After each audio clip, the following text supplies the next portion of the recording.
नमस्कार, आप देख रहे हैं एनबी न्यूज और मैं हूं आपके साथ काजल ठाकुर। और 60 मिनट में 60 खबरें आपको दिखाएंगे। शुरुआत करते हैं।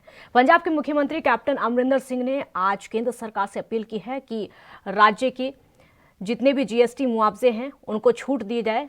और उसके बाद जो अपील उन्होंने की है कि ये राशि अप्रैल 2020 से जनवरी 2021 तक की कुल 8,253 करोड़ रुपए बनती है। मुख्यमंत्री ने आगामी वित्त वर्ष में जीएसटी की मुआवजा राशि मासिक तौर पर जारी करने की मांग दोहराई। उन्होंने जीएसटी मुआवजे की समय सीमा में पंजाब जैसे राज्यों के लिए मौजूदा 5 वर्षों से आगे विस्तार की भी मांग की, जो अपने राजस्व का एक महत्वपूर्ण हिस्सा स्थायी तौर पर गंवा चुके हैं।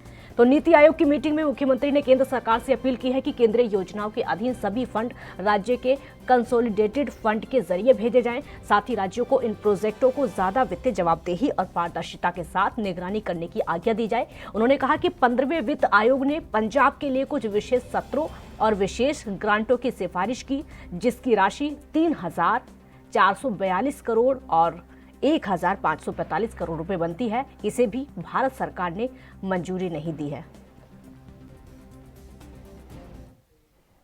और केंद्र के कृषि कानूनों के खिलाफ दिल्ली बॉर्डर पर किसानों का हल्ला बोल लगातार जारी है। इसी बीच कांग्रेस महासचिव और उत्तर प्रदेश की प्रभारी प्रियंका गांधी आज मुजफ्फरनगर पहुंची।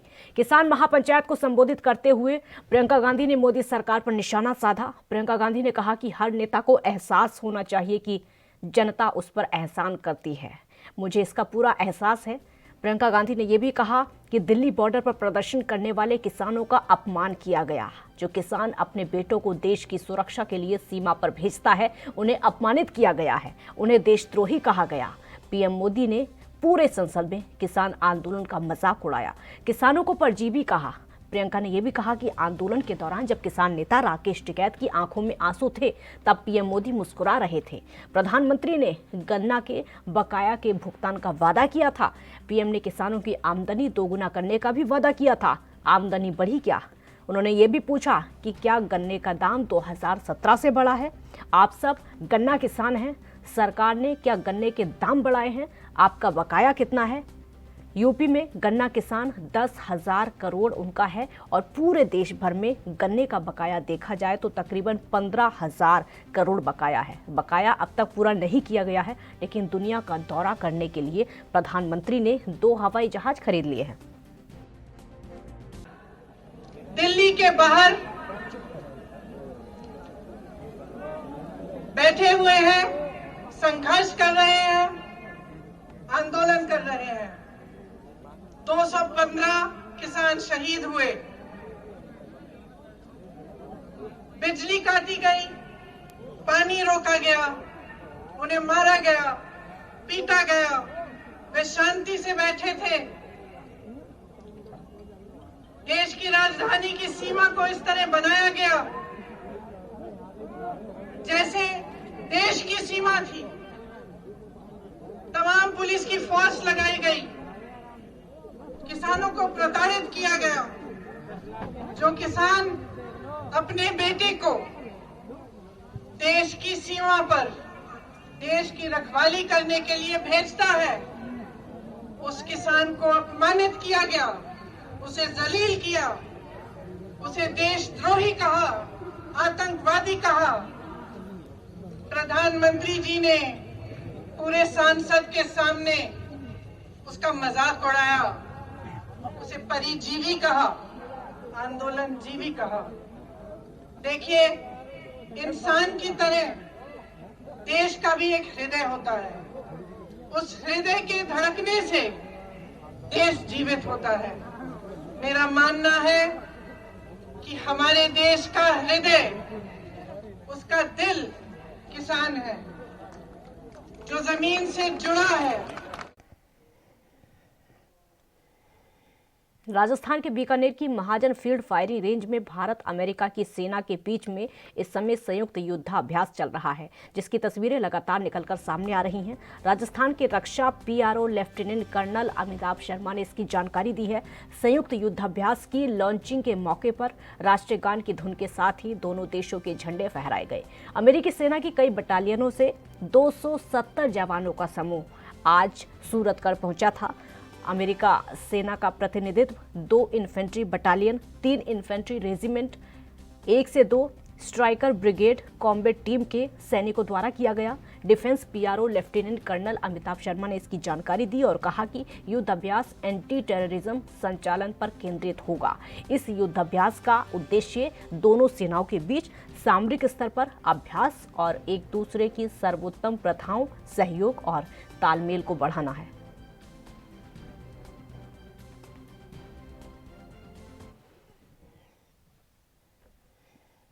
कृषि कानूनों के विरोध में किसानों का प्रदर्शन लगातार जारी है। एक तरफ जहां सरकार लगातार अपनी मांगों पर अड़ी हुई है, वहीं किसान भी लगातार अपनी जिद पर अड़े हुए हैं। वहीं दूसरी ओर किसान भी इस जिद पर अड़े हुए हैं कि जब तक सरकार तीनों कानून वापस नहीं लेती है, तब तक आंदोलन लगातार जारी रहेगा। भारतीय किसान यूनियन के प्रदेश अध्यक्ष गुरनाम सिंह चढ़ूनी आज अंबाला के श्री पंचोखरा साहिब गुरुद्वारे में माथा टेकने पहुंचे। यहां पहुंचने पर गुरुद्वारा कमेटी द्वारा उनका जोरदार स्वागत किया गया और इस मौके पर चढ़ूनी ने किसान आंदोलन को आगे चलाने की रणनीति के बारे में बताया। उन्होंने आंदोलन को लंबा चलाने की बात कही और वहीं उन्होंने इसके लिए नई रणनीति बनाने की भी बात कही।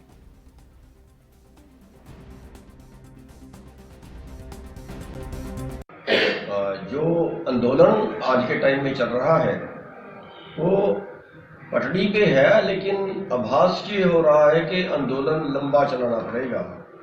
और उस लंबा आंदोलन चलाने के लिए अब हम लोगों को इस तरीके से तैयार कर रहे हैं कि हर गांव से एक सिस्टम बना दें कि हमारे इतने आदमी परमानेंट धरने पे रहेंगे, अगले चले जाएंगे, पिछले वहां से आ जाएंगे। हफ्ता वाइज, 4 दिन वाइज ऐसे सिस्टम हर गांव से जोड़ने की कोशिश करता हूँ बना देंगे। एक परमानेंट हाजिरी हर गांव की वहां पे रहे ताकि वहां की संख्या कम ना हो। और आगे फसल का टाइम है, सरकार शायद ये सोच रही है कि फसल का टाइम है, शायद किसान चला जाएगा और वो वाकई हमारे काम का टाइम भी होता है। तो उसके लिए भी हम यही सिस्टम बना रहे हैं कि पीछे जिन लोगों का काम खराब होगा या जो लोग धरने पे होंगे या जो इन लोगों के ट्रैक्टर वहां पे होंगे, उनका काम जो पिछले गांव वाले हैं वो सभी संभालेंगे। और दूसरा इसमें हम ये कर रहे हैं कि जो हमारे दलित भाई हैं, SC BC वाले भाई हैं, उन सबको साथ में जोड़ रहे हैं। और तीसरा काम हम इसमें ये कर रहे हैं कि हरियाणा पंजाब में तो अच्छी जागृति है, इसके जो बाहर वाले प्रदेश हैं तो उनमें हम ज़्यादा पंचायतें शुरू करेंगे, उनमें ज़्यादा पंचायतें रखेंगे, पूरे देश में इस आंदोलन को फैलाएंगे। और जहाँ चुनाव है वहाँ भी हम प्रयास करेंगे कि वहाँ जाके हम वहाँ के लोगों को जागृत करें कि बीजेपी जिस नीति से चल रही है, ये नीति आम लोगों के पक्ष में नहीं है, ये केवल कारपोरेट को पालने की नीति है और इससे देश भुखमरी पे पहुँचेगा। तो वहाँ जाके भी हम उन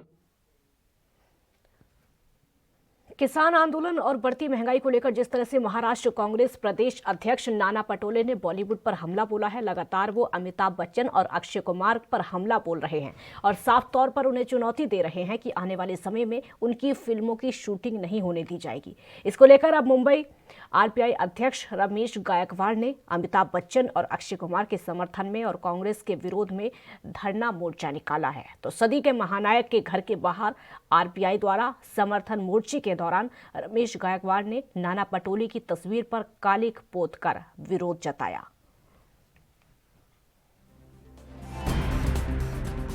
नाना पटोले द्वारा दी गई धमकी के बाद RPI मैदान में आ गई। RPI इस समय मुंबई के जूहू स्थित अमिताभ बच्चन के बंगले के बाहर लगातार अमिताभ बच्चन के समर्थन में नारेबाजी कर रही है और ये मांग कर रही है कि अगर अमिताभ बच्चन के साथ उनकी शूटिंग को रोका जाता है तो RPI उनका जमकर विरोध करेगी। हमारे साथ मुंबई अध्यक्ष रमेश गायकवाड़ जानकारी देंगे कि किस तरह से पूरा मामला है, कि क्या मांगनी है।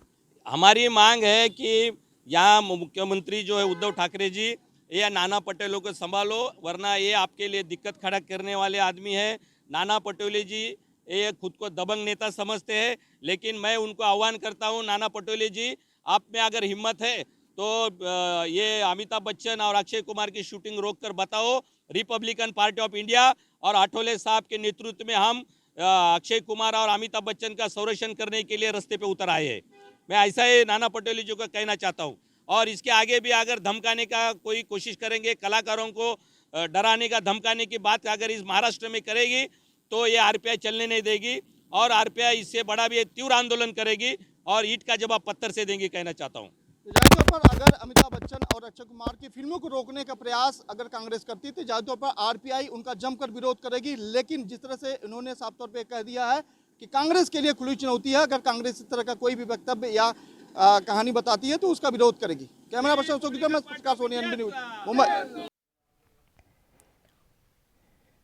आरपीआई मुंबई अध्यक्ष के आंदोलन के बाद अभिनेता अमिताभ बच्चन के घर के बाहर की सुरक्षा बढ़ा दी गई है। जू स्थित अमिताभ के बंगला जलसा के बाहर मुंबई पुलिस के अलावा सीआरपीएफ के जवान भी तैनात कर दिए गए हैं।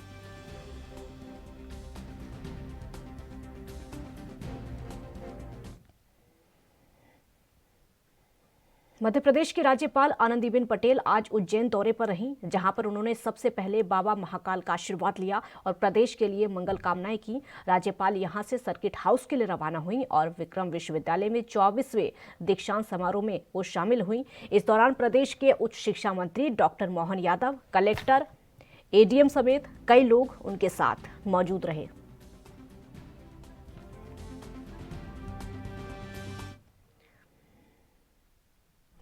बिहार बोर्ड की मैट्रिक परीक्षाओं में हुए पेपर लीक मामले में बड़ा फैसला लिया गया है। प्रश्न पत्र लीक मामले में बीएसवी ने परीक्षा रद्द कर दी है। मुख्यमंत्री नीतीश कुमार की फटकार के बाद बोर्ड ने यह बड़ा फैसला लिया है। तो बिहार बोर्ड ने पहली पारी की परीक्षा रद्द कर दी है।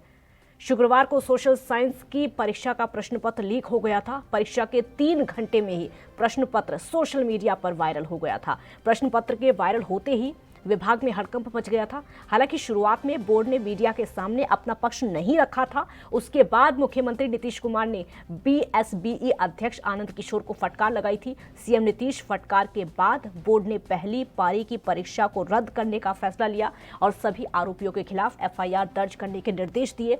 वहीं इस फैसले के खिलाफ आज जबरदस्त प्रदर्शन पटना में छात्रों ने किया और इस दौरान पब्लिक प्रॉपर्टी को भी छात्रों ने नुकसान पहुंचाया।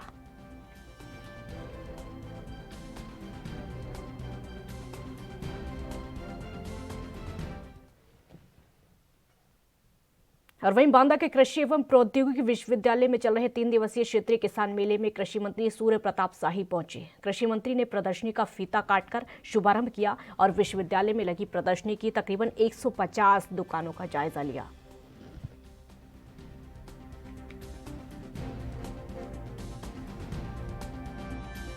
कृषि विज्ञान केंद्रों ने अपने जो विशेष उपलब्धियां की हैं और जो खेती के तौर तरीके और तकनीकी का जो प्रयोग किया है उसकी जानकारी वो यहाँ पर अपने स्टॉल के माध्यम से दे रहे हैं। यहाँ किसानों को जितनी भी किसान हितकारी योजनाएं चल रही हैं उनकी जानकारी दी जा रही है, उनके प्रदर्शन भी किए जा रहे हैं जिससे किसान उसका लाभ उठा सकें। साथ साथ में जो है वो विविध प्रकार के खेती को कैसे कर सकते हैं, जैविक खेती, पशुपालन आदि इन सब चीज़ों को करके और आमदनी कैसे बढ़ाया जाए मत्स्य पालन के माध्यम से और खेत तालाब के माध्यम से वर्षा जल संचयन करके खेती की सिंचाई क्षमता कैसे किसान बढ़ा सकता है, यह सब जानकारी इस कार्यक्रम के माध्यम से। इस समय देश भर में पेट्रोल, डीजल और एलपीजी गैस सिलेंडर की बढ़ती कीमतों को लेकर लोगों में गुस्सा है और इसके खिलाफ आज भारतीय युवा कांग्रेस के कार्यकर्ताओं ने जमकर विरोध प्रदर्शन किया। दिल्ली में युवा कांग्रेस ने तकरीबन दोपहर 12 बजे से बढ़ती कीमतों के खिलाफ पेट्रोलियम मंत्रालय के बाहर विरोध प्रदर्शन किया। हालांकि सांसद का जो मार्ग था कृषि भवन के पास में, उन्हें पुलिस ने बैरिकेडिंग करके रोक दिया था। प्रदर्शनकारियों ने सांकेतिक रूप से मोटरसाइकिलों और खाली गैस सिलेंडरों को डस्टबिन में डालकर और लकड़ी के चूल्हे पर खाना बनाकर विरोध दर्ज करवाया। आपको ये भी बता दें कि राजधानी दिल्ली में लगातार 12वें दिन पेट्रोल और डीजल की कीमतों में उछाल आया है। दिल्ली में आज पेट्रोल की कीमतों में 39 पैसे और डीजल की कीमत में 37 पैसों की बढ़ोतरी दर्ज की गई है। देश के किसानों और बेरोजगारों को तो ठगने का काम किया ही है मोदी सरकार ने, लेकिन देश के महिलाओं को, माताओं, बहनों को, गृहिणियों को भी ठगने का काम किया है। 2014 में वोट लेते हुए कहा था कि हम महंगाई कम करेंगे और जो भगिनी माता है, बहनें हैं, वो खुश रहेंगे हमारी सरकार में। लेकिन आप देखिए गैस की कीमतें जिस तरीके से बढ़ी है, आप देख सकते हैं फिर से माताओं बहनों को लकड़ पे चूल्हा चौका करना पड़ रहा है। इस तरीके से अच्छे दिन का वादा करने के बाद में सरकार इनकी जिंदगी दूभर करने का काम कर रही है। उज्ज्वला योजना में भी जिन लोगों को एक बार गैस सिलेंडर दे दिया, उनके यहाँ गैस सिलेंडर वैसे ही पड़ा है, वो गरीब लोग गैस के सिलेंडर भर नहीं पा रहे। सब्सिडी सरकार ने खत्म कर राजधानी दिल्ली में लगातार 12वें दिन पेट्रोल और डीजल की कीमतों में उछाल आया है।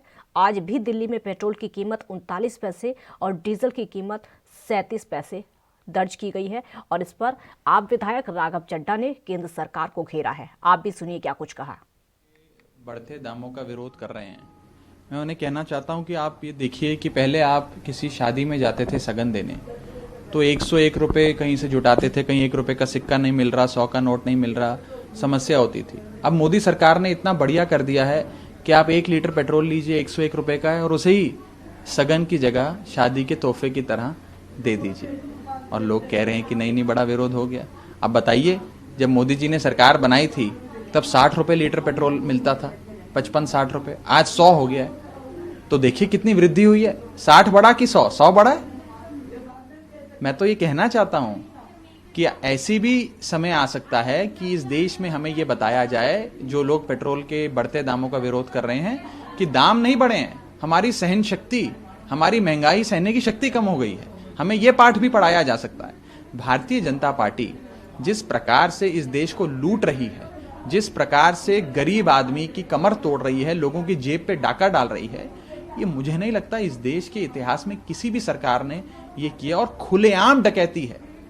मैं साफ तौर पे ये कहना चाहता हूं कि वो सरकार जो इस नारे पर आई थी कि बहुत हुई महंगाई की मार, अब की बार मोदी सरकार, उसे विपक्ष के नेताओं के बयान सुनने की जरूरत नहीं है, जनता के बयान सुनने की जरूरत नहीं है। प्रधानमंत्री जी और पार्टी के वरिष्ठ नेता अपने ही पुराने ट्वीट, अपने ही पुराने वीडियो, अपने ही पुराने बयान जो उन्होंने यूपीए सरकार के समय दिए थे पेट्रोल और डीजल के बढ़ते दामों पर, उन्हीं को सुन लें तो उन्हें समझ में आ जाएगा कि वो देश को किस। तेल की बढ़ती कीमतों पर केंद्रीय मंत्री अश्विनी कुमार चौबे ने कहा है कि पेट्रोल डीजल के दाम वैश्विक बाजार तय करता है। हमने महंगाई कम करने के लिए समय समय पर दाम घटाए हैं। भारत सरकार इसके दाम घटाने के लिए पूरी तरीके से प्रतिबद्ध है। करता है अंतर्राष्ट्रीय बाजार, और हमने उसको महंगाई को कम करने के लिए हर दिशा में प्रारंभ से भी हमने घटाया है और समय समय पर इसको घटाते हैं। और भारत इसके लिए भारत सरकार इसके लिए जागरूकता पूर्वक उसके दाम को घटाने के लिए कृत संकल्पित रहती है और आगे भी होता रहेगा। और मध्य प्रदेश के रीवा में पेट्रोल, डीजल और गैस सिलेंडर के बड़े दामों को लेकर लगातार विरोध प्रदर्शन हो रहा है। यहाँ पर भी प्रदेश व्यापी बंद का असर देखने को मिला। रीवा शहर में कुछ दुकानें बंद थीं तो कुछ खुली हुई थीं। वहीं ग्रामीण इलाकों में ज्यादातर दुकानें खुली हुई मिली। कांग्रेस कार्यकर्ताओं ने दुकान बंद करने के लिए सड़कों पर उतरकर दुकानदारों से दुकान बंद करने की अपील की। लेकिन वहीं मध्य प्रदेश के पूर्व मुख्यमंत्री कमलनाथ ने बढ़ते पेट्रोल डीजल के दामों को लेकर प्रदेश भर में बंद का आह्वान किया।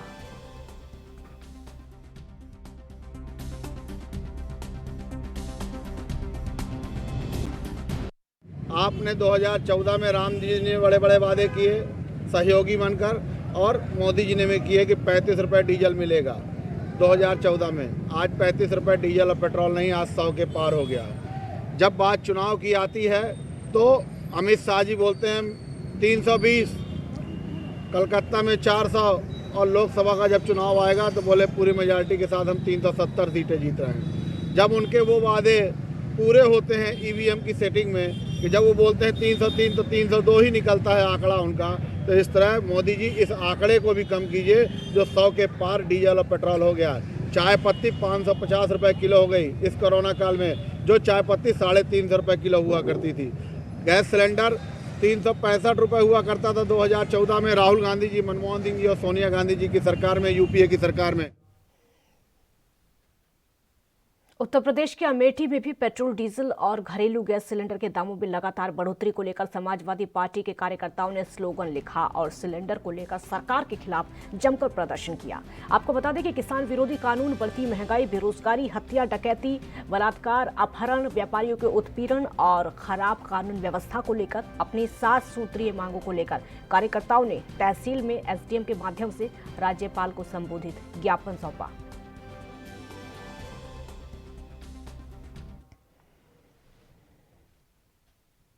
पटियाला के किला चौक से एक रोष मार्च निकाला गया। यूथ कांग्रेस के कार्यकर्ताओं ने हाथों में गैस के खाली सिलेंडर लेकर मोदी सरकार के खिलाफ मुर्दाबाद के नारे लगाते हुए दिखाई दिए। यूथ कांग्रेस के नौजवानों ने कहा कि तेल की कीमतें लगातार बढ़ती जा रही हैं, घर का बजट बिगड़ता जाता है। जानबूझकर मोदी सरकार लोगों पर इस तरह के लगातार नियम थोप रही है, जिससे कि लोग आर्थिक रूप से परेशान हैं और जूझ रहे हैं।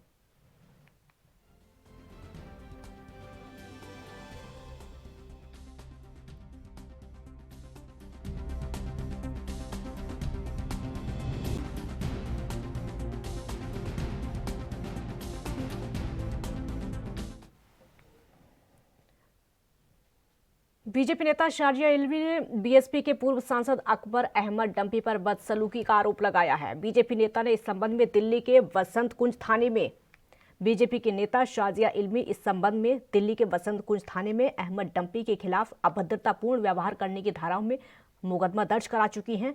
इल्मी का आरोप है कि बीती 5 फरवरी को एक डिनर में शामिल हुई थी, जहां पर डंपी ने उनके साथ अभद्रतापूर्ण व्यवहार किया था। दिल्ली पुलिस ने आईपीसी की धारा 506 धमकी देना और 509 किसी महिला का अनादर करने की धाराओं में मामला दर्ज कर लिया है। पत्रकार रह चुकी शाजिया इल्मी ने राजनीति करियर की शुरुआत आम आदमी पार्टी से की थी, जिसके बाद इल्मी ने बीजेपी का दामन थामा। और वहीं अकबर अहमद डंपी की बात करें तो आजमगढ़ से बीएसपी के टिकट पर 2 बार सांसद रह चुके हैं।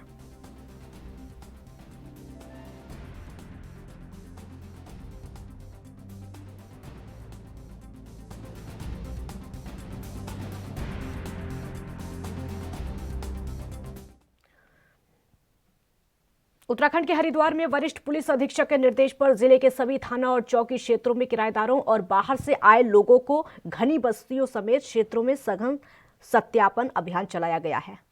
और साथ ही मुनादी के माध्यम से सलेमपुर में स्थित तिरुपति कॉलोनी में सभी भवन स्वामियों को जागरूक किया गया है। लोगों को बताया गया है कि किसी भी किराएदार और अपरिचित व्यक्ति को किराए पर रखने से पहले उसका नजदीकी थाने में सत्यापन जरूर करवाएं, जिससे अपराध पर अंकुश लग सके और आपराधिक गतिविधियों में शामिल अपराधियों पर नजर रखी जा सके। पुलिस प्रशासन ने स्थानीय जनता से इसमें अपना सहयोग देने की अपील की है। साथ ही चेतावनी दी है कि जो लोग सत्यापन नहीं करवा रहे हैं उन पर आर्थिक दंड की कार्रवाई की जाए।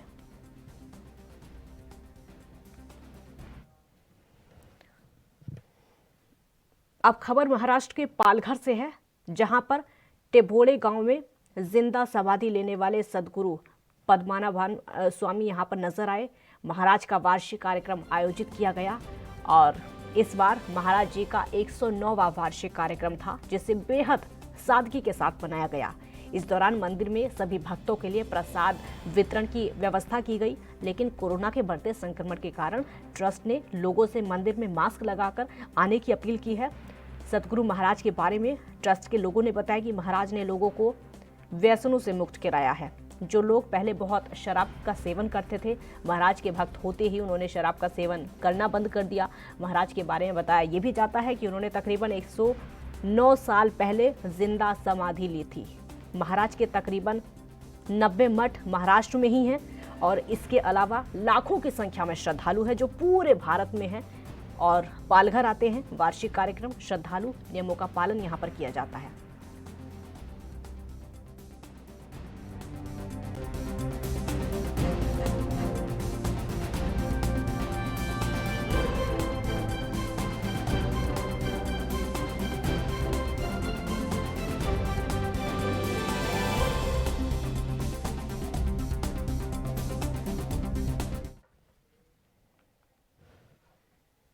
यूथ कांग्रेस के जिला प्रधान गुरलाल भुल्लर की हत्या से पूरे फरीदकोट में इस समय दहशत का माहौल है और वहीं असामाजिक तत्वों के खिलाफ भी लगातार कार्रवाई की जा रही है, क्योंकि इस समय अपराधियों के हौसले बुलंद होते जा रहे हैं। वहीं पुलिस की कारगुजारी पर भी बड़े सवाल उठ रहे हैं और शहर में अमन कानूनी की स्थिति काफी बिगड़ चुकी है, जिसकी मिसाल एक वीडियो है जो कि लगातार सोशल मीडिया पर वायरल हो रही है, जो गुरलाल पहलवान की हत्या के कुछ घंटे पहले की है, जहां पर 2 ग्रुपों के लड़कों के बीच में जमकर लड़ाई होती है, जिसमें पत्थरबाजी हुई, लातें चली और इन लड़कों के पास धारदार हथियार भी थे, जहां पर पुलिस काफी देर बाद पहुंची।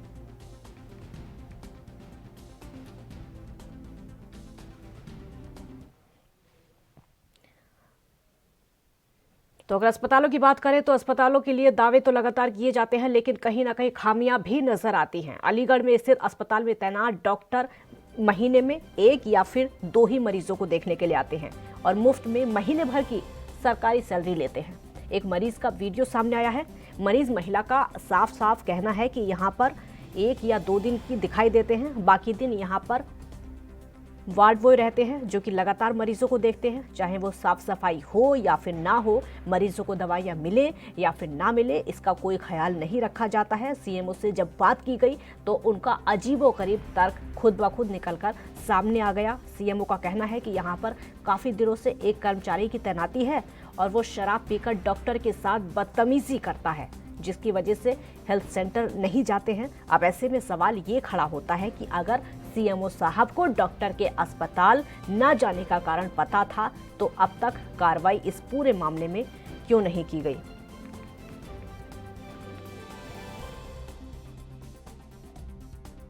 और गायब रहते हैं। ऐसा नहीं है, डॉक्टर जाते हैं वहाँ पे, जो फार्मासिस्ट है वहाँ का ना, फार्मासिस्ट नहीं वार्ड बॉय है, वो शायद थोड़ा सा ज़्यादा ड्रिंक व्रिंक करता है, जैसा कि डॉक्टर साहब ने लिख के दिया था। 50 साल से ऊपर का भी है, उसके लड़का काम करता है और आपस में वहाँ का माहौल इसीलिए थोड़ा सा गड़बड़ है। तो उन्होंने ही भी लिख के दिया था, जब मैं जाता हूँ तो ये बदतमीजी करता है और ये है। तो किसान आंदोलन को आज भले ही 87 दिन हो गए हों, लेकिन कृषि कानूनों के खिलाफ किसानों का जज्बा अभी तक कम होने का नाम नहीं ले रहा है। इसी सिलसिले में पंजाब के जिला गुरदासपुर से दूसरी बार किसानों का जत्था दिल्ली आंदोलन के लिए रवाना होने जा रहा है। किसानों का कहना है कि तकरीबन 50 ट्रैक्टर ट्रॉलियां रवाना हो रही हैं, जो कि दिल्ली तक जाते समय 500 के करीब हो जाएंगी। किसानों का कहना तो ये भी है कि जो लोग कहते हैं कि दिल्ली में धरने में किसान कम हो गए हैं, वो अपनी गलतफहमी निकाल दें। किसानों का जत्था 10 दिनों के लिए बारी बारी से दिल्ली के लिए रवाना होगा। सिर्फ देश ही नहीं, विदेशों में भी रह रहे एनआरआई भी किसानों की मदद के लिए आगे आ रहे हैं। अगर सरकार नहीं मानती है तो वो 2024 के लोकसभा चुनाव के लिए भी तैयार हैं। यहाँ तक कि हम अपने घर में बुजुर्ग माता पिता को छोड़कर इस आंदोलन का हिस्सा बन रहे हैं।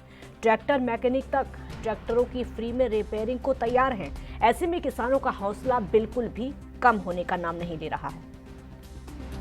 जी ਅਸੀਂ ਉਧਰਵਾਲ ਤੋਂ ਤਕਰੀਬਨ 45 ਤੋਂ 50 ਤਰੀਕ ਦੇ ਜਿਹੜਾ ਜਥਾ ਵਾ ਟਰਾਲੀਆਂ ਟਰੈਕਟਰ ਦਾ ਇਹ ਦਿੱਲੀ ਵਾਸਤੇ ਰਵਾਨਾ ਹੋ ਰਿਹਾ ਔਰ ਟਾਂਡੇ ਦਾਣਾ ਮੰਡੀ ਤੋਂ ਜਦੋਂ ਅਸੀਂ ਦਿੱਲੀ ਤੱਕ ਪਹੁੰਚਾਂਗੇ ਤਕਰੀਬਨ 400 ਤੋਂ 500 ਦੇ ਕਰੀਬ ਜੋ ਟਰਾਲੀ ਦਾ ਸਾਡਾ ਅਨੁਮਾਨ ਆ ਵੀ ਉੱਥੇ ਕਿਸਾਨ ਮਜ਼ਦੂਰ ਸੰਘਰਸ਼ ਕਮੇਟੀ ਦਾ ਜੋ ਸਟੇਜ ਲੱਗੀ ਹੈ ਸਿੰਘੂ ਬਾਰਡਰ ਉੱਥੇ ਪਹੁੰਚ ਜਾਊਗਾ। ਆਪਣਾ ਮੈਂ ਸਾਰੇ ਹੀ ਮਕੈਨਿਕਾਂ ਨੂੰ ਇੱਕ ਮੈਸੇਜ ਦੇਣਾ ਚਾਹੁੰਦਾ ਵਾਂ ਕਿ ਜਿੰਨੇ ਵੀ ਆਪੋ ਆਪਣੇ ਜੂਨ ਦੇ ਟਰੈਕਟਰ ਜਾ ਰਹੇ ਆ, ਸਾਰੇ 10 ਕਿਲੋ 5 ਕਿਲੋਮੀਟਰ ਦੇ ਵਰਗ ਦੇ ਵਿੱਚ ਸਾਰਿਆਂ ਥਾਈਂ ਵਰਕਸ਼ਾਪਾਂ ਹੈਗੀਆਂ ਵਾ।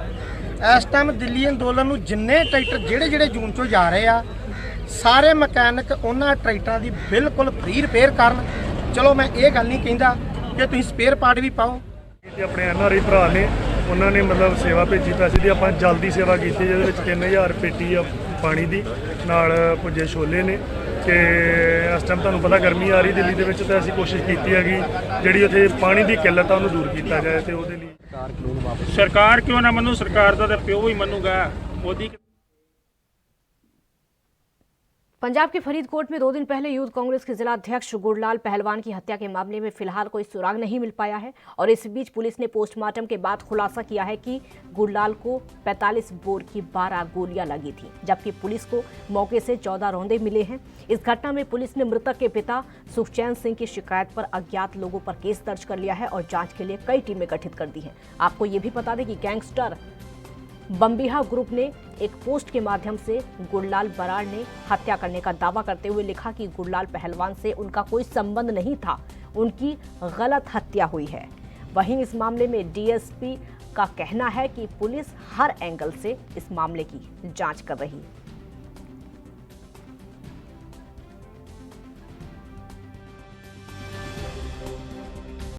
मिनट से गुरलाल सिंह पहलवान अपने स्पोर्ट्समैन रहा मुंडा वो एक इमीग्रेशन सेंटर तो बाहर निकल रहा सी। वो जो अपनी कार च सवार होकर जान लगा तो 2 जणिਆਂ ने इमीडिएट उत्ते आके फायरिंग करती। कुल उत्थे सानू 14 खोल मिले आ, जिस 12 गोलियां ਉਹਦੇ ਲੱਗਣੀਆਂ ਪਾਈਆਂ ਗਈਆਂ ਨੇ ਤੇ ਉਹਦੀ ਇਮੀਡੀਏਟ ਡੈਥ ਹੋ ਗਈ ਸੀਗੀ। ਬਾਅਦ ਚ ਮੈਡੀਕਲ ਕਾਲਜ ਫਰੀਦਕੋਟ ਤੋਂ ਉਹਦਾ ਪੋਸਟਮਾਰਟਮ ਹੋਇਆ ਤੇ ਫਾਇਰ ਲੱਗਣ ਕਰਕੇ ਉਹਦੀ ਮੌਤ ਹੋਣ ਦੀ ਪੁਸ਼ਟੀ ਹੋਈ ਆ। ਉਸ ਤੋਂ ਬਾਅਦ ਇਨਵੈਸਟੀਗੇਸ਼ਨ ਫਿਲਹਾਲ ਜਾਰੀ ਹੈ ਜੀ, ਬੜੀ ਤੇਜ਼ੀ ਨਾਲ ਕਰ ਰਹੇ ਹਾਂ। ਟੀਮਾਂ ਬਣਾ ਕੇ ਅਸੀਂ ਵੱਖ-ਵੱਖ ਜ਼ਿਲ੍ਹਿਆਂ ਨੂੰ ਆਊਟ ਆਫ ਸਟੇਟ ਵੀ ਟੀਮਾਂ ਭੇਜੀਆਂ ਨੇ। यूपी समेत पूरे देश में लगातार 2 सप्ताह से पेट्रोल डीजल की कीमतों में लगातार बढ़ोतरी हो रही है, जिसके चलते आम जनता काफी परेशान है। वहीं बीजेपी की सरकार बेतुके बयान दे रही है। लखनऊ में आज पेट्रोल डीजल के दामों में भारी इजाफा हुआ है। लखनऊ में 20 फरवरी को पेट्रोल 88.55 रुपए प्रति लीटर और डीजल 81.33 रुपए प्रति लीटर की कीमत से बिक रहा है। बढ़ेगा भाई, क्या करें, 12,000 रुपये सैलरी मिलती है, अब 3-4 हज़ार का पेट्रोल निकल जाएगा, महीने में बचेगा क्या? यही है कि अब सरकार को ये थोड़ा।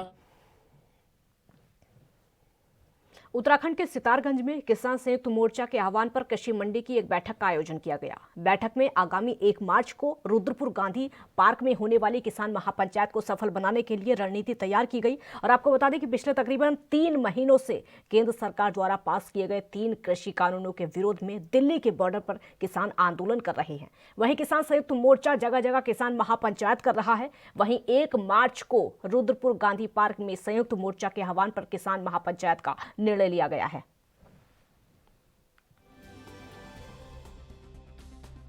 लेके पूरे देश के अंदर किसान बड़ी महापंचायतें हो रही हैं। इसी को लेके 1 तारीख को रुद्रपुर के गांधी पार्क में बड़ी महापंचायत है, जिसके अंदर संयुक्त मोर्चे के बड़े किसान नेता शिरकत करेंगे, जिसको लेकर बड़ी तैयारी हो रही है, जिम्मेदारियां सौंपी जा रही हैं। कल हमारी रुद्रपुर में और किच्छा में मीटिंग थी, बड़ी सभा थी। आज सितारगंज के साथियों के साथ खटीमा और नानकमता क्षेत्र के अंदर हम तमाम जो अपने साथी हैं किसान संघर्ष के, उनको जिम्मेदारियां सौंपते हुए हर ब्लॉक से लक्ष्य रखा गया है, कम से कम 5,000 किसान हर ब्लॉक से विधानसभा से जो है वो शिरकत करेंगे। और गांधी पार्क में लगभग 50,000 किसानों को जुटने का पूरा एक लक्ष्य है, जो पूरे तराई से इकट्ठे होंगे। बड़ा उत्तराखंड की और तराई की बड़ी महापंचायत है, जिसको लेकर आज हम सितारगंज के अंदर पहुंचे हैं और लोगों से आज राय मशवरा करने के बाद जिम्मेदारियां सौंप रहे हैं। बड़ा लक्ष्य इस समय देश का किसान जो खड़ा हुआ है और ये महापंचायतों के माध्यम से पूरे देश को जगाने का काम कर रहे हैं। जो हमारी महापंचायत होनी है 1 तारीख को, उसके लिए हम गांव-गांव घूम रहे हैं, जगह जगह घूम रहे हैं। उसकी ज़बरदस्त तैयारी हो रही है, किसानों को इसके लिए अवगत करा रहे हैं कि ज़्यादा से ज़्यादा भीड़ जो है वहाँ उसमें गांधी पार्क में पहुँचे रुद्रपुर में। इसलिए हमारी अब कई जगह मीटिंगें हैं, आज कई जगह पंचायतें हैं, वहाँ सबको संबोधित करेंगे, लोगों को समझाएंगे कैसे कैसे वहाँ पहुँचना है। सब संप्रदाय हमारे मुसलमान भाई हैं, मुक्सा भाई हैं, थारू भाई हैं, बंगाली भाई हैं, सबके लिए हम रिक्वेस्ट करते हैं सबको कि ज़्यादा से ज़्यादा वहाँ पर पहुँचे, ताकि वहाँ करीबन 1 लाख आदमी की भीड़ हो जाए। हमारा 1 लाख आदमियों का टारगेट है कि 1 लाख आदमी जो है वहाँ पर मंडी में हो जाएगा। वहाँ लंगर का भी इंतजाम हम करेंगे। यहाँ पर वक्त एक छोटे से ब्रेक का, जल्द हाजिर होंगे।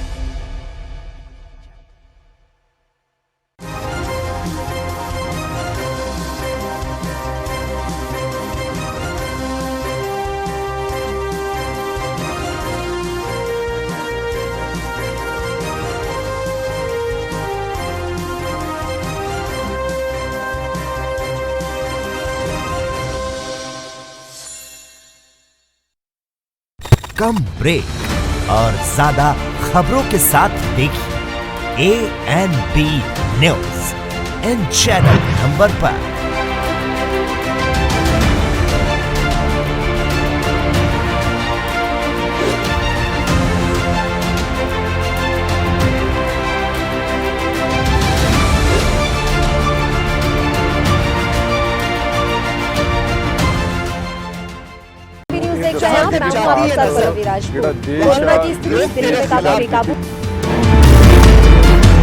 खबरनामा, खबर से असर तक शाम 5 बजे सिर्फ ANB न्यूज पर।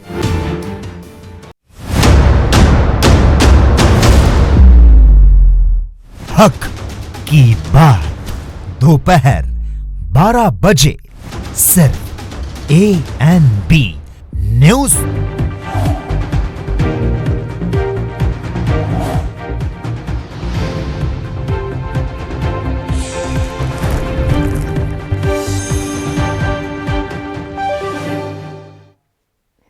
ब्रेक के बाद एक बार फिर स्वागत है आपका और खबरों में आगे बढ़ेंगे। उत्तराखंड के लक्सर में घने कोहरे का कहर अभी भी जारी है। घना कोहरा छाए रहने की वजह से लोगों को परेशानियों का सामना करना पड़ रहा है। कोहरे ने वाहनों की गति पर ब्रेक लगा दिया है, तो वहीं स्कूली बच्चों को भी स्कूल जाने में परेशानी का सामना करना पड़ रहा है। कोहरा होने के कारण लोगों की दिनचर्या भी देरी से शुरू हो रही है। कोहरे से बड़ी ठंड से लोगों के सामने परेशानियां खड़ी हो गई हैं।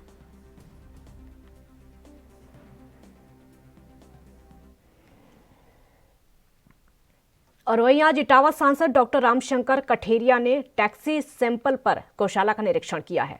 निरीक्षण के दौरान सांसद ने गौवंशों का हालचाल जाना, गौवंशों को अच्छी गुणवत्ता का दाना पानी, हरा भूसा और खाद्य पदार्थ देने के निर्देश दिए। इस दौरान उन्होंने इटावा सांसद ने अपने हाथों से गौवंश को गुड़ भी खिलाया। और वहीं आज गौशाला के निरीक्षण के बाद कहीं ना कहीं ऐसे कयास लगाए जा रहे हैं कि आगे से गौवंशों को अच्छी गुणवत्ता का खाद्य पदार्थ मिलेगा।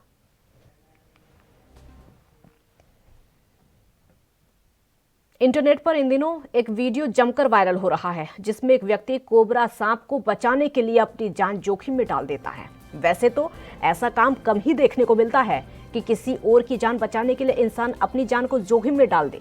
वीडियो देखकर लगता है कि वीडियो किसी गांव का है, जिसमें एक कोबरा सांप कुएं में गिर जाता है। गहरे पानी में फंसे कोबरा को अपनी जान बचाने के लिए इधर उधर भागता है, लेकिन कहीं से भी उसे रास्ता नहीं मिल पाता है। सबसे पहले एक युवक कुएं में कूदता है और उसे तैरते हुए दूसरी तरफ भेजने की कोशिश करता है, जहां पर एक दूसरा खड़ा युवक सांप को पीछे की तरफ से पकड़कर बाहर निकाल देता है। इस वीडियो को खुद एक राजस्व अधिकारी ने अपने ट्विटर अकाउंट पर शेयर किया है, जिस पर लोग अलग अलग तरह की प्रतिक्रियाएं लगातार दे रहे हैं।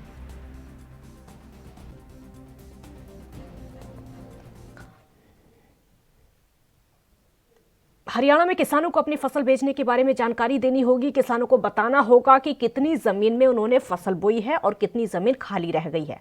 मेरी फसल मेरी ब्यौरा पोर्टल पर किसानों को हर एकड़ में बोई गई फसल की जानकारी देने के साथ ही बताना पड़ेगा कि कितनी जमीन ऐसी है जिस पर कोई फसल नहीं बोई गई है।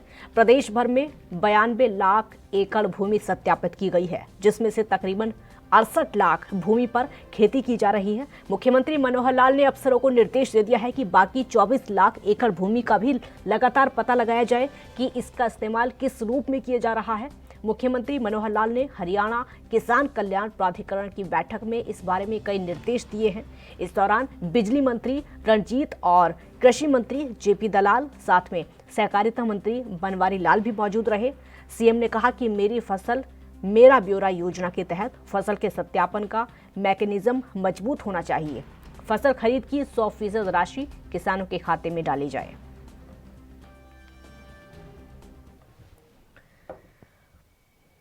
उत्तराखंड के सितारगंज से किच्छा रोड पर पुरानी अनाज मंडी को जाने वाली लिंक रोड पर नाली में बने पुल के क्षतिग्रस्त होने की वजह से आम लोगों को परेशानियों का सामना करना पड़ रहा है।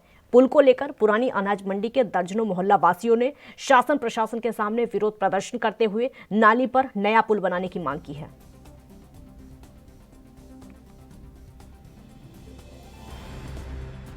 मंडी के लिए जाने का मुख्य रास्ता है और ये बाईपास को भी निकलता है और यहाँ पे दुनिया भर की गाड़ियाँ दिन भर चलती हैं। इसके बावजूद भी प्रशासन को अवगत कराने के बावजूद भी इसके ऊपर कोई कार्रवाई नहीं हो रही है। लोग 10-20 लाख की गाड़ियाँ ला के उनके बम्पर टूट जा रहे हैं, कभी कुछ हो जा रहा है, मगर प्रशासन इसकी तरफ कोई ध्यान नहीं दे रहा है। हमारी प्रशासन से मांग है कि हमारी नाली इसलिए बिल्कुल टूट गए हैं, इसको दुरुस्त करवाया जाए।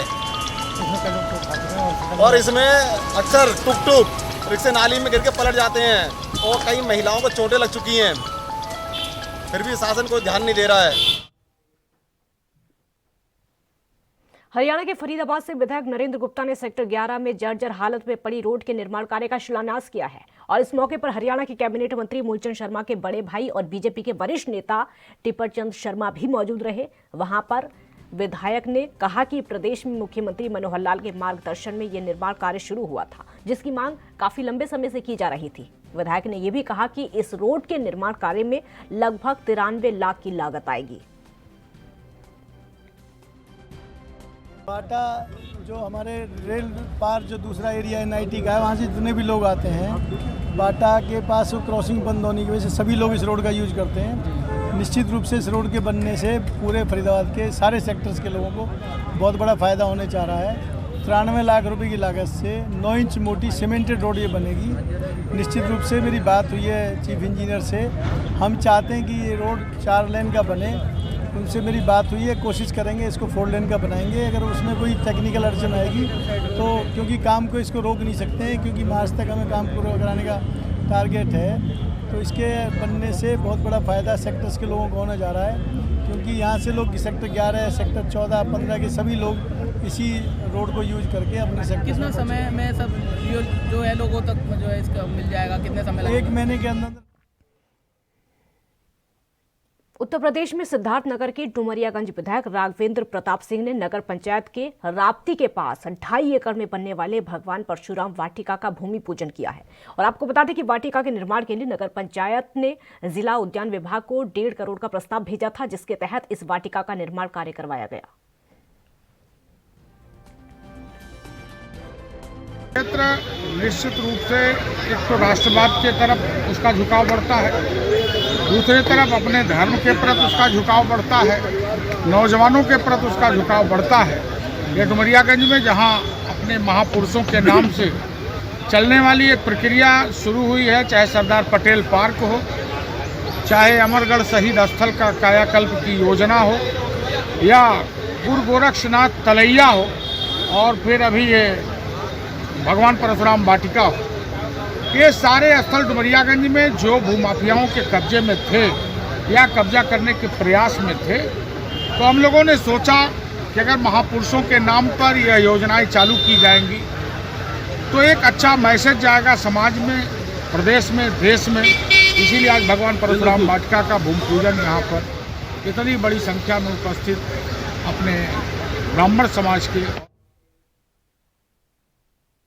उत्तर प्रदेश के सिद्धार्थनगर जिले में केंद्र सरकार के निर्देश पर चल रहे राष्ट्रीय सड़क सुरक्षा माह के समापन समारोह का आयोजन किया गया और समापन समारोह सहायक संभागीय परिवहन कार्यालय में आयोजित किया गया। इस कार्यक्रम की अध्यक्षता स्थानीय सांसद के प्रतिनिधि के तौर पर नगर पालिका के पूर्व चेयरमैन SP अग्रवाल ने की। समापन समारोह में सड़क सुरक्षा के लिए बनाए गए नियमों पर विस्तृत चर्चा की गई और सभी लोगों से नियमों का पालन करते हुए सड़क पर चलने के लिए अनुरोध किया गया।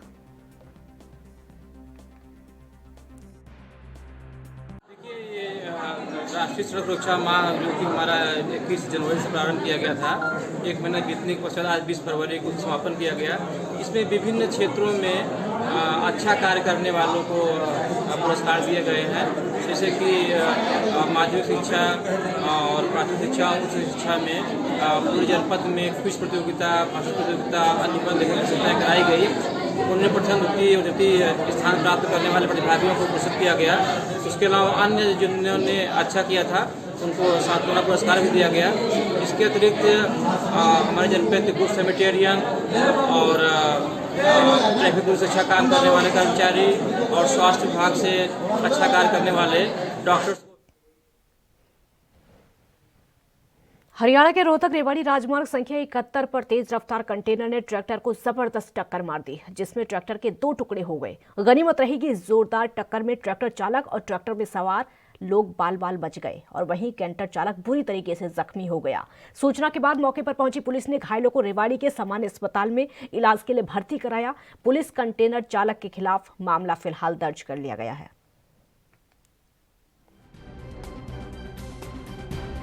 की बात है, ये ट्रैक्टर इधर से रास्ते से खेतों से आ रहा था, हाईवे पर चढ़ रहा था। एक कैंटर रोहतक की साइड से आ रही थी, तो कैंटर वाले धुंध ज़्यादा थी, धुंध की वजह से ट्रैक्टर का कैंटर का आपस में टक्कर होगी, जिसमें ट्रैक्टर में 2 सवार थे, उनको चोट ज़्यादा है उनको एम्बुलेंस का प्रबंध करके GH रेवाड़ी भिजवाया गया है। टेंडर वालों को भी चोट है लेकिन उसको थोड़ी है, उसको भी GH रेवाड़ी भिजवाया गया है। ट्रैक्टर के बिल्कुल ये आपके सामने है ट्रैक्टर के। उत्तराखंड के कोटाबाग से महज 70 किलोमीटर दूर अमगढ़ी गांव से भागी 5 बेटियों ने पिता पर यौन शोषण का मुकदमा दर्ज करवाया है। बेटियों का आरोप है कि पिता शराब के नशे में लंबे समय से शोषण कर रहा था। इससे परेशान होकर वो घर से भाग गई। कालाढूंगी पुलिस ने 0 FIR दर्ज करके मामला राजस्व पुलिस को सौंप दिया है। कालाढूंगी थाना SO का कहना है कि कोटाबाग ब्लॉक मुख्यालय के दूरस्थ ग्रामीण क्षेत्र में यौन शोषण का मामला सामने आया है। महिला आयोग की पूर्व उपाध्यक्ष अमिता लोहनी से भंडार पानी के 5 बहनें मिली, जिसमें 1 बालिग और 4 नाबालिग थीं। ये सभी अपने घर से भागी थीं और बेहद डरी हुई थीं, सहमी हुई थीं। पुलिस का ये भी कहना है कि लड़कियों ने अपने पिता पर यौन शोषण का आरोप लगाया है। इसकी तहरीर पर पिता के खिलाफ फिलहाल मुकदमा दर्ज कर लिया गया है और बच्चों को नारी निकेतन भेज दिया गया है।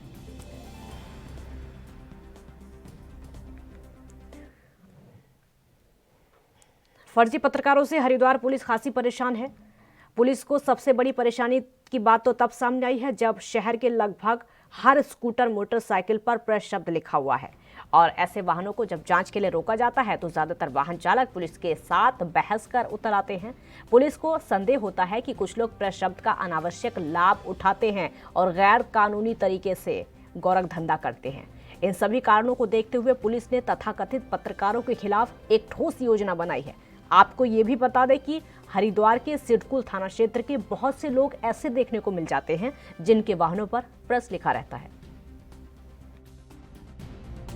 देखिए, जैसे संज्ञान में आया है कि कई सारे वाहन इस फर्जी तरीके से इस तरह से घूम रहे हैं जिनमें प्रेस लिखा गया है, तो उनके लिए एक अभियान चलाया जाएगा और प्रॉपर चेकिंग कराई जाएगी और इसमें हम उनके पूरा जो भी उनका प्रेस है किस उसमें लिखा है, उनका लाइसेंस वगैरह, उसको भी हम पूरा प्रॉपर चेक करेंगे। और अगर ऐसे पाया जाता है कि उन्होंने गलत तरीके से लिखा गया है तो इसमें जो भी सुसंगत धाराएँ हैं IPC में, उसमें उनके विरुद्ध मुकदमा दर्ज किया जाएगा और उसी में आवश्यक कार्रवाई की जाएगी। अभी बता रहे हैं SO सिडकुल को जो भी इस तरह का आते हैं संज्ञान में, जो भी हमारे वहाँ क्योंकि डेली वाहन चेकिंग होती है, तो वाहन चेकिंग में अगर इस तरह का कोई भी प्रकरण आता है, इस तरह के पाए जाते हैं तो उसमें उनके विरुद्ध कार्रवाई की जाएगी इस तरह का भी। और हम भी सूचना विभाग से एक पूरी लिस्ट ले लेंगे और हम ताकि उस चीज़ को तस्दीक भी कर सकें तो वो भी करवाया जाएगा। तो उसमें प्रॉपर हम कोशिश करेंगे इसको प्रॉपर इन्फोर्स कराया जा सके। मैडम किस देख के पता चलेगा, जो हमारे पास लिस्ट होगी उससे पता चलेगा और बाकी उनके पेपर्स को हम तस्दीक कराएंगे और अगर जरा से भी उसमें संदिग्ध पाए जाते हैं तो उसके। बुलेटिन में यहाँ पर वक्त एक छोटे से ब्रेक का, जल्द हाजिर होंगे।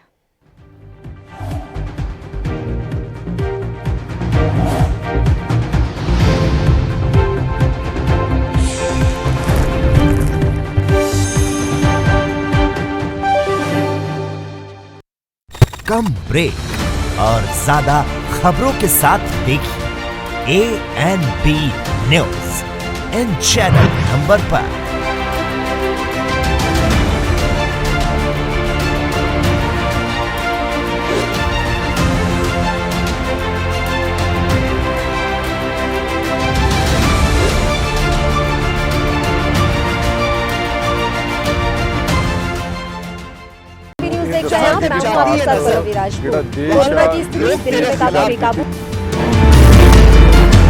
खबरनामा, खबर से असर तक शाम 5 बजे सिर्फ ANB न्यूज पर।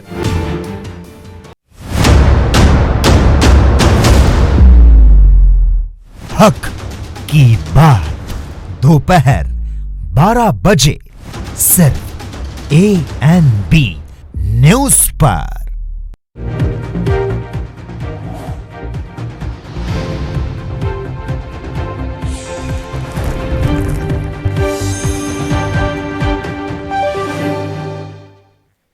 ब्रेक के बाद एक बार फिर स्वागत है आपका। उत्तर प्रदेश के मुरादाबाद की बात करेंगे। 14 फरवरी की सुबह थाना मझोला क्षेत्र में एक युवती का संदिग्ध अवस्था में शव मिलने के मामले में अब बड़ा खुलासा हुआ है। पुलिस ने हत्या के आरोपी को फिलहाल गिरफ्तार कर लिया है। पुलिस के मुताबिक टीचर की हत्या का आरोपी बिट्टू का अपनी पत्नी से विवाद चल रहा था और टीचर उसकी पत्नी से जान पहचान के चलते मिलती जुलती थी। इसी का फायदा उठाते हुए आरोपी ने शराब पीकर टीचर को रास्ते से घर छोड़ने के बहाने बाइक पर बैठाकर सुनसान इलाके में ले गया, जहां पर महिला के साथ बुरा काम करने का प्रयास किया। जब टीचर ने इसका विरोध किया तो आरोपी ने टीचर की गला घोंटकर हत्या कर दी और फरार हो गया। फिलहाल पुलिस ने गिरफ्तारी कर ली है।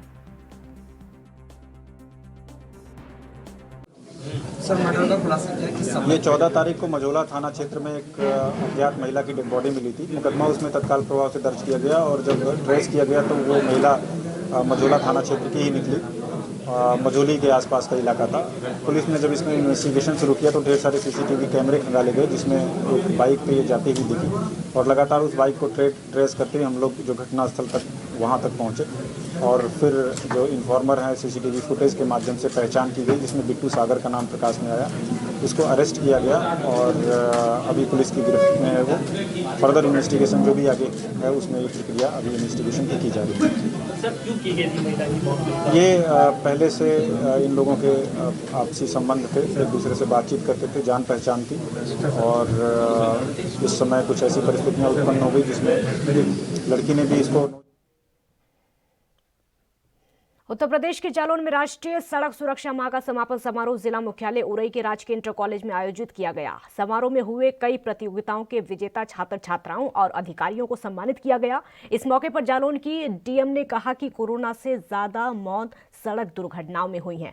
उन्होंने ये भी कहा कि हेलमेट और सीट बेल्ट का बोझ नहीं समझकर अपनी जिम्मेदारी समझे। इस समापन समारोह कार्यक्रम में कई विद्यालयों के छात्रों ने सांस्कृतिक रंगारंग प्रस्तुतियां भी पेश की।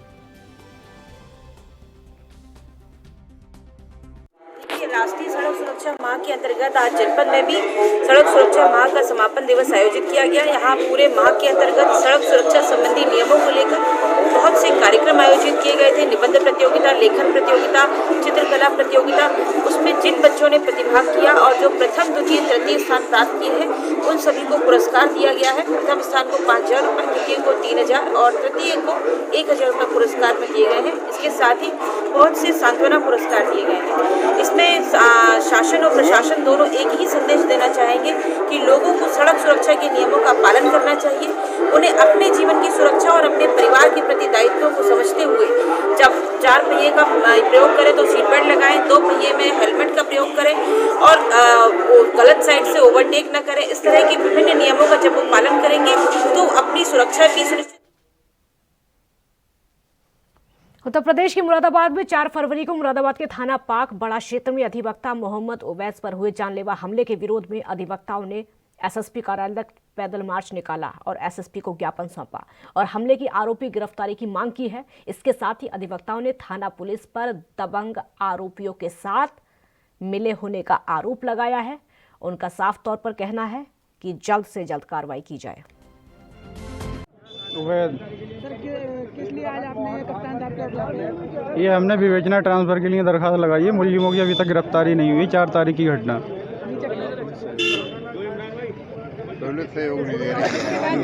पुलिस कोई सहयोग नहीं कर रही। पूरा मामला क्या था?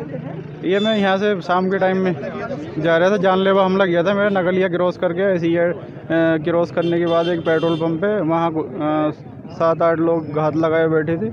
उनके खिलाफ FIR तो हुई है लेकिन अभी तक कोई गिरफ्तारी नहीं हुई है। तो अब आप क्या चाहते हैं? गिरफ्तारी की मांग करने के लिए आज कप्तान साहब से मिले। गिरफ्तारी चाहते हैं मुलजिमों। हमारे एडवोकेट हैं मोहम्मद उबैद। वो 4 जनवरी की शाम को कचहरी से काम निपटा के अपने घर जा रहे थे। थाना पाकबड़ा क्षेत्र के अंतर्गत SEZ के आगे एक पेट्रोल पंप है जो बंद पड़ा हुआ है, लाल पेट्रोल पंप कहलाता है।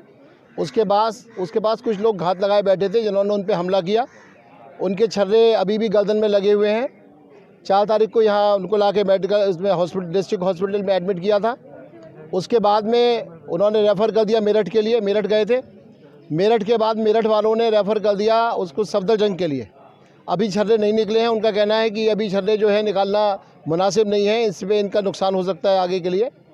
तो वो मुरादाबाद आ गए हैं, हमारे संग में हैं।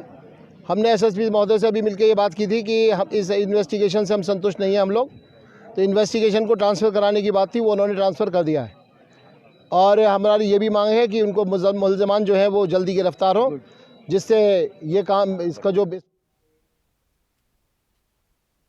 उत्तर प्रदेश में सिद्धार्थनगर जिले के बीएसए कार्यालय परिसर में 126 परिषद के स्कूलों के नए भवन बनाने का शिलान्यास कार्यक्रम आयोजित किया गया। कार्यक्रम में बेसिक शिक्षा मंत्री सतीश द्विवेदी, विधायक अमर सिंह चौधरी समेत भारी संख्या में लोग पहुंचे, जहां पर बेसिक शिक्षा मंत्री ने कहा कि तकरीबन 126 स्कूलों में भवनों का शिलान्यास उन्होंने किया। इस दौरान स्कूल चलो अभियान की थीम पर विद्यार्थियों ने कई कार्यक्रम किए।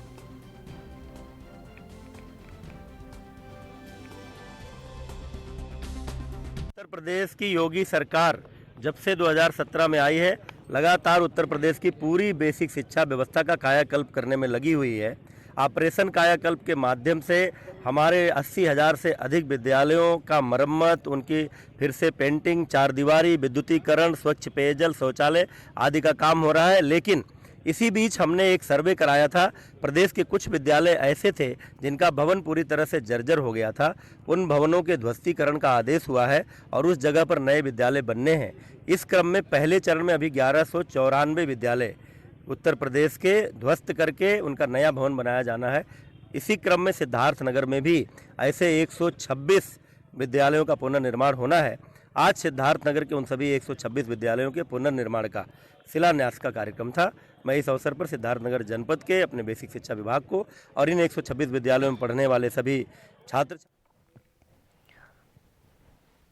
इस समय राम मंदिर निर्माण को लेकर अयोध्या में सुरक्षा कड़ी कर दी गई है ताकि कोई भी संदिग्ध इस समय वहां पर ना पहुंच सके और प्रभावित राम मंदिर के निर्माण को ना कर सके। आनन फानन में अयोध्या की सुरक्षा को बढ़ाए जाने के साथ राम जन्मभूमि परिसर को सख्त घेरे में ले लिया है और मौके पर सुरक्षा संबंधी सभी अधिकारियों ने भी मोर्चा संभाल लिया है। इस दौरान 2 अलग अलग जगहों पर विस्फोटक सामग्रियों के साथ 2 संदिग्धों को गिरफ्तार किया गया है।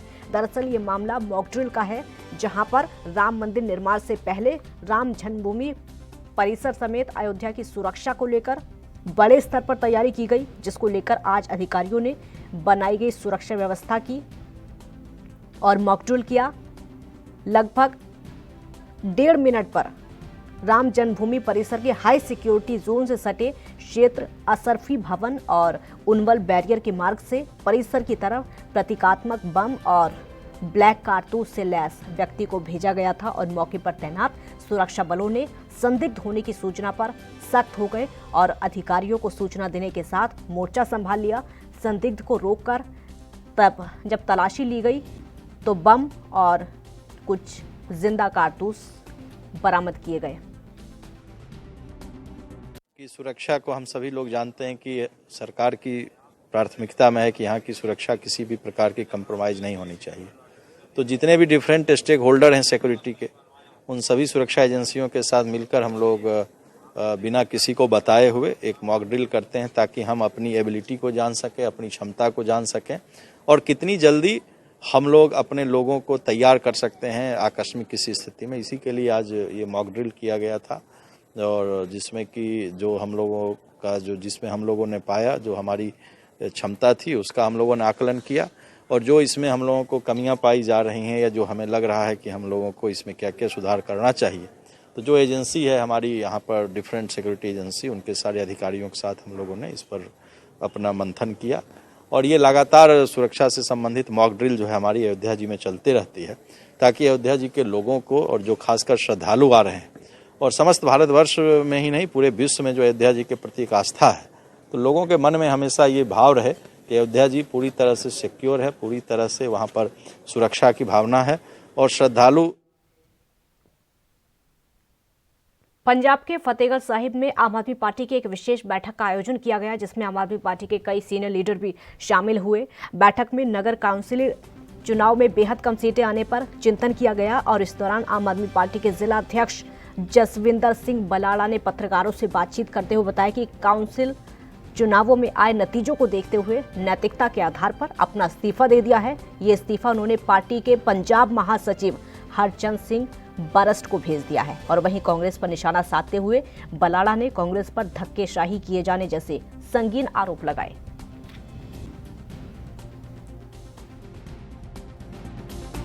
देखो पूरे ਜ਼ਿਲ੍ਹੇ ਨੇ ਮੈਨੂੰ ਬਹੁਤ ਪਿਆਰ ਬਹੁਤ ਮਾਣ ਸਤਿਕਾਰ ਇੰਨੀ ਛੋਟੀ ਉਮਰ ਦੇ ਵਿੱਚ ਮੈਨੂੰ ਜ਼ਿਲ੍ਹਾ ਪ੍ਰਧਾਨਗੀ ਦਾ ਅਹੁਦਾ ਸੰਭਾਲਣ ਨੂੰ ਦਿੱਤਾ, ਉਹ ਸਾਰਾ ਮੇਰਾ ਟੀਮ ਦੇ ਸਦਕੇ ਤੇ ਪੂਰੇ ਜ਼ਿਲ੍ਹੇ ਦੇ ਪਿਆਰ ਦੇ ਕਰਕੇ ਹੋਇਆ। ਤੇ ਜਿਹੜੀ ਇਹ ਸਾਡੀ ਹਾਰ ਹੋਈ ਹੈ, ਇਸ ਨੂੰ ਮੈਂ ਨੈਤਿਕਤਾ ਦੇ ਆਧਾਰ ਤੇ ਆਪਣਾ ਫਰਜ਼ ਸਮਝਦੇ ਹੋਏ, ਕਿਉਂਕਿ ਜ਼ਿੰਮੇਵਾਰੀ ਮੇਰੀ ਸੀਗੀ, ਤੇ ਇਸ ਦੇ ਹਿਸਾਬ ਨਾਲ ਮੈਂ ਆਪਣਾ ਹਾਈ ਕਮਾਂਡ ਨੂੰ ਅਸਤੀਫੇ ਦੀ ਪੇਸ਼ਕਸ਼ ਕੀਤੀ। ਉਹਨਾਂ ਲੈਟਰ ਦਿੱਤਾ ਜੀ ਲਿਖ ਕੇ, ਉਹਨਾਂ ਨੂੰ ਹਾਈ ਕਮਾਂਡ ਨੂੰ ਭੇਜਤਾ, ਅਸਤੀਫਾ ਦੇ ਦਿੱਤਾ। ਨਹੀਂ ਲੈਟਰ ਦੇ ਦਿੱਤਾ ਉਹਨਾਂ ਨੂੰ ਅਸਤੀਫੇ ਵਾਸਤੇ, ਉਹਨੂੰ ਅਸੈਪਟ ਕਰਦੇ, ਉਹਨਾਂ ਨੂੰ ਮੈਂ ਭੇਜ ਦਿੱਤਾ ਅਸਤੀਫਾ। ਤੁਸੀਂ ਹਾਂ ਅਸਤੀਫਾ ਭੇਜਿਆ ਜੀ, ਕਰਨ ਨਾ ਕਰਨ ਉਹਨਾਂ ਦੀ। ਹਾਂਜੀ ਉਹ ਹਾਈ ਕਮਾਂਡ ਅਸਤੀਫਾ ਭੇਜਤਾ ਜੀ। ਮੈਨੂੰ ਉਮੀਦ ਸੀ ਵੀ मैं 60 खबर 60 मिनट में फिलहाल इतना ही। आप देखते रहिए ANB न्यूज़। नमस्कार।